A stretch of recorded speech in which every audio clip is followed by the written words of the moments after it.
திருப்பதி ஏழுமலையான் கோவில் உண்டியல் காணிக்கை திருட்டு வழக்கில் சாட்சிகளுக்கு ஆந்திர மாநில அரசு பாதுகாப்பு வழங்க வேண்டும் என கோரிக்கை எழுந்துள்ளது.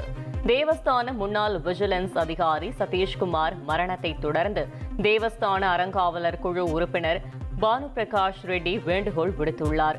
2023ஆம் ஆண்டு ரவிக்குமார் என்பவர் பக்தர்கள் காணிக்கையாக செலுத்திய பணத்தில் சொத்து வாங்கியதாக புகார் எழுந்தது குறிப்பிடத்தக்கது. நெதர்லாந்து நிறுவனத்தின் பெயரில் 60 லட்சம் ரூபாய் மோசடி செய்த கேரளாவைச் சேர்ந்த இருவர் கைது செய்யப்பட்டனர். கானாவில் தனியார் நிறுவனத்தில் கணக்காளராக பணியாற்றி வரும் நாகர்கோவிலைச் சேர்ந்த சபரீஷ் என்பவரிடம் இந்த மோசடி அரங்கேறியுள்ளது.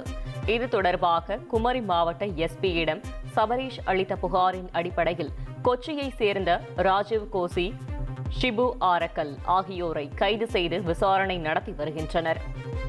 1,24,00,000 மனங்களை வென்ற தந்தி டிவி யூடியூப் சேனல். தவிர்க்க முடியாத தம்ப்நெயில்ஸ், கலக்கலான கான்டென்ட்ஸ். நீங்களும் இந்த குடும்பத்தில் இணைய இப்பவே சப்ஸ்கிரைப் பண்ணுங்க. அசுரபலம் கொண்ட எங்கள் டிஜிட்டல் கரங்களில் உங்கள் விளம்பரங்களை சேர்க்க வாட்ஸ்அப் பண்ணுங்க. 8939888378. Email advtthanditv@dttv.in.